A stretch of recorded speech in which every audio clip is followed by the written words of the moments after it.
What's up everyone, it's Q from Retro Q Gaming, and in a move that completely shocked everyone and came completely out of nowhere that no one expected whatsoever, is that Mad Catz are back in the game, absolutely out of nowhere. They released a statement today, January 4th, as well as their new website went live, and a YouTube video demoing a few quick glances at some of their new products. All to just say, hey, Mad Catz is back. So I'm going to pick out a couple of things from their press release here. I'm not going to go over the whole deal because that'll be far too long and boring. But I'm going to pick out one or two parts that I feel like are worth note and worth talk about. So in the press release it says that at CES 2018, which is next week by the way, Mad Catz will be previewing the first products in their new range, a line of all new PC gaming hardware including Rat mice, Strike keyboards, Freak gaming headsets and Glide gaming surfaces. So this kind of makes sense because PC peripherals and PC accessories are the hot thing right now. Everyone is getting in on them, everyone has been in on them for the last maybe year or so if not more. So everyone wants to sell them and everyone wants to make money off them. What I find exceptionally interesting about this though is that even in this press release, the YouTube video and on their new website showing their new line of upcoming products, they no longer have any other types of products. They only have the Rat mice, the Strike keyboards, the Freak gaming headsets and the Glide gaming surfaces. Those are mouse pads by the way. But why is this important to note and why am I actually talking about this? Well, to answer that, I'm going to have to give you a very small, quick history lesson. So Mad Catz had previously been around for almost 30 years. And they were a maker of peripherals for console and PC. They'd make arcade sticks, steering wheels, third-party controllers, as well as specialist controllers for other games. In fact, Mad Catz actually secured the officially licensed deal for Street Fighter V arcade sticks.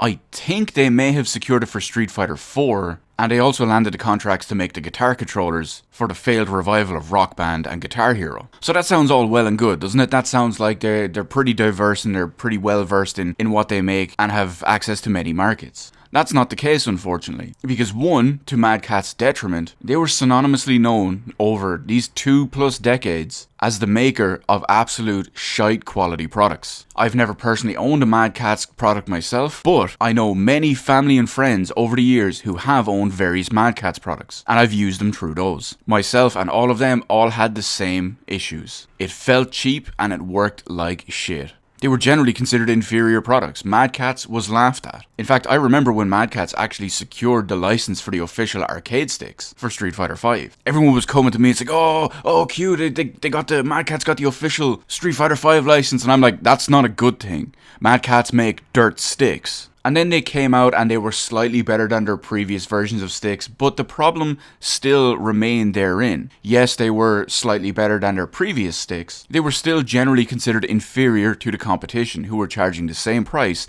if not less. And then when you couple all of that with the failed revival of Rock Band and Guitar Hero, that's actually usually what's considered the main factor of Mad Catz's demise. So that's the quick history lesson over.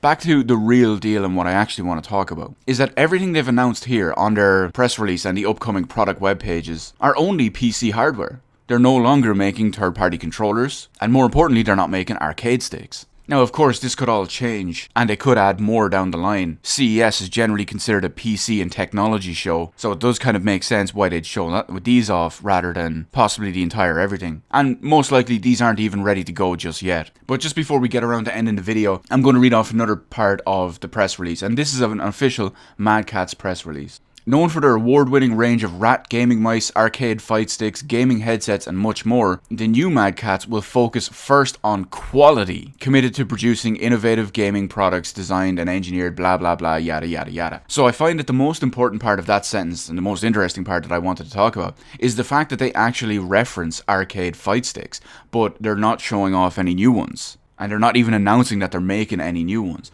As well, in that same sentence, the fact that they actually go on and say the new Mad Catz will focus first on quality. Because like I said, Mad Catz always felt cheap and they always had pretty inferior operating parts. So it's going to be interesting to see what happens and what they actually come out with. If they stick as a PC peripheral manufacturer or if they actually get back into consoles. We'll have to see anyway. CES is next week. I'm not expecting any new product announcements in the way of console space. But maybe a little further down the line before these products actually release, they'll show off some new stuff like arcade sticks, controllers, etc. Now, how do I think this is going to go? I don't think this is a good thing at all. Or should I rephrase that real quick? It's always a good thing to have more competition in the market. Competition breeds innovation. But what I mean in the sense of I don't think this is a good idea is I don't think Mad Catz are going to change.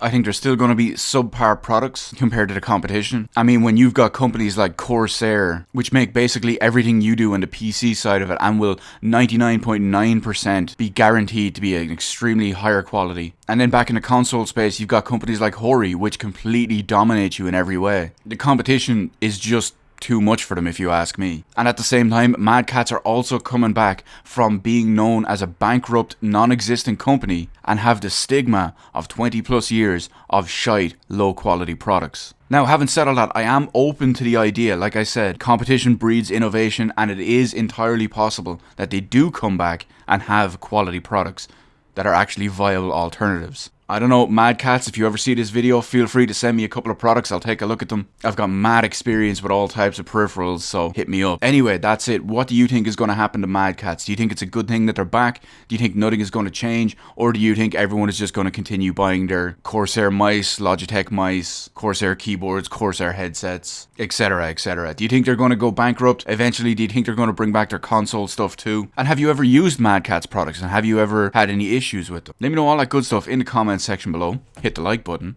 hit the subscribe button. Thank you for watching. I will see you in the rest of the videos in my channel.